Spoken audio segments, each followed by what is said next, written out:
আমি সম্ভবত আপনাকে ভালোবেসে ফেলেছি। আমার মনে হচ্ছে পৃথিবীর সব কিছু ভুলে যে আমি অনন্তকালের মতো আপনার সাথে গল্প করে কাটিয়ে দিতে পারবো। কি হয়েছিল হঠাৎ এরকম হুট করে পড়ে গেলেন? আমরা কেউ কিছু বুঝতে পারলাম না। দূর থেকে কাছে আসতে আসতেই এই অবস্থা। খুব জটিল না, কিন্তু এমনি একটু মাথার চক্কর দিয়েছিল আমরিনের কথা ভেবে। ভাবছিলাম আপনার মতো একটা ছেলেকে আমরিন কি করে পারলে ভাবে সন্দেহ করতে। পান করছেন? আমরা কিন্তু সত্যিই খুব দুশ্চিন্তায় পড়ে গিয়েছিলাম। আপনি পারবেন আর কি সেদিন আমার পাশে থাকতেন? কিছুদিন কেন, অনেকদিন পারবো। বাকি জীবনের মতো অনেক দিন। চেষ্টা করা যায়। আমার অসুখটা আগে আরো অনেক বড় রকমের ছিল, আস্তে আস্তে কমেছে। আচ্ছা, কি কি সমস্যা হয় আসলে? হ্যালুসিনেট করি।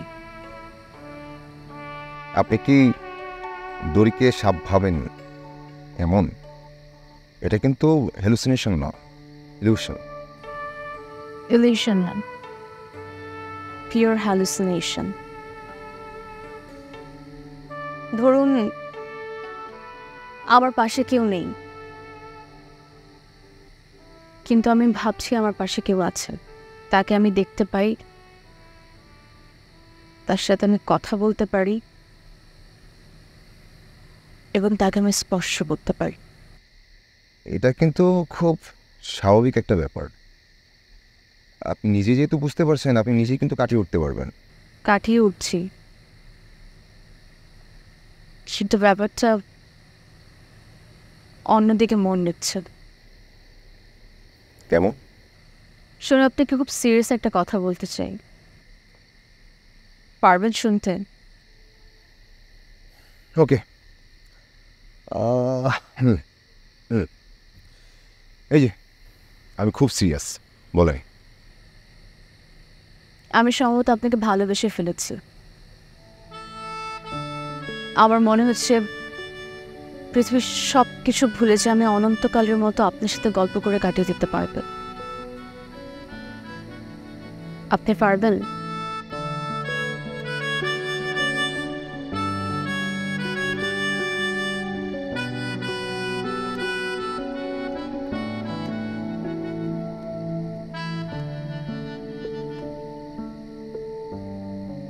উত্তরটা এখানে লেখা আছে।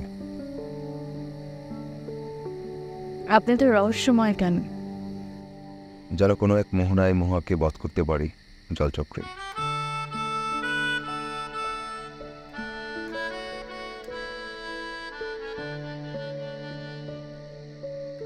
কালকে ছুটির দিন, জানেন তো?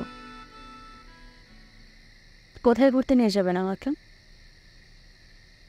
আমি কিন্তু সেজেগুজে রেডি হয়ে বসে থাকবো ঠিক একটায়, যখন সূর্য একদম মাথার উপর থাকে।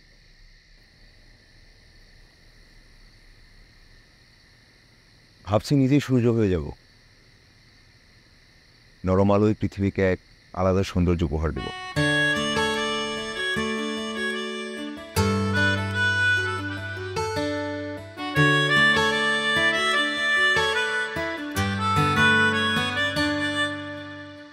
মহুয়া, এই চিঠিটা বেশ কিছুদিন আগে লেখা, খুব ভেবেচিন্তেই লেখা। মানুষের মন বড় অদ্ভুত, কখন কোথায় কিভাবে সে নিমগ্ন হয়ে যায় বলা মুশকিল। আপনি যেমন শিমুলকে হারিয়ে নিজেকেই শেষ করে দিচ্ছিলেন, আমিও ঠিক তার উল্টো ছিলাম। মানে মুক্তির স্বাদ বেশ ভালো লাগছিল। সিদ্ধান্ত নিয়েছিলাম আর কোনো প্রেম নয়, কিন্তু চাইলেই কি আমরা আমাদের মনকে নিয়ন্ত্রণ করতে পারি? পারি না। আর প্রেমের শক্তি তো আপনি নিশ্চয়ই জানেন। প্রথম দিনেই সম্ভবত আমি আপনার কথার প্রেমে পড়ে গেলাম, সেই সাথে চেহারার মায়া। একটা ছোট্ট মুখ, অথচ তার ভেতরে কি গহীন এক মায়া।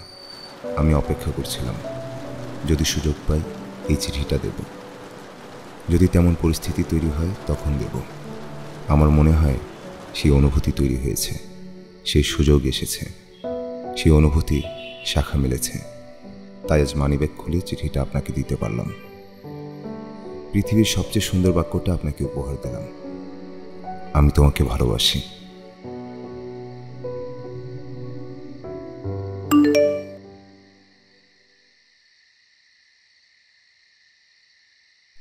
মহুয়া, আমাকে মাফ করে দাও। কোনো এক লোভে পড়ে আমি তোমাকে কষ্ট দিয়েছি। আমি আমার ভুল বুঝতে পেরেছি। সিথি আমার সাথে বেইমানি করেছে। আমি একা হয়ে গেছি, ভীষণ একা। আমি তোমার কাছে আবার ফিরে আসতে চাই। আমাকে আরেকবার সুযোগ দাও। হ্যালো মহুয়া, জি, শরীর ভালো? ভালো। কি ব্যাপার, এভাবে কথা বলছেন কেন? মন খারাপ, এনিথিং রং? নাকি চিঠি পড়ে আপসেট? না, এমন কিছু না। ভেবেছিলাম চিঠি পড়ার পর আপনি অনেক কাছের হয়ে যাবেন। এখন তো মনে হচ্ছে দূরে কোথায় চলে গেছেন। আমার শরীরটা মনে হয় আবার খারাপ করছে। শরীর খারাপ নাকি মন? আচ্ছা ঠিক আছে, তাহলে আমি রাখি। না, রাখবেন না, কথা বলুন ডাক্তারের মতো। আমি ডাক্তারও না, শিমুলও কিন্তু না। আচ্ছা, আপনি রবীন্দ্রনাথের ওই গানটা শুনেছেন?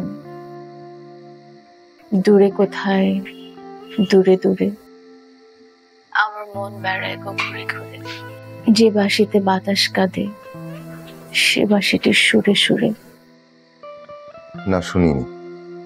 তাহলে শুনে নিন।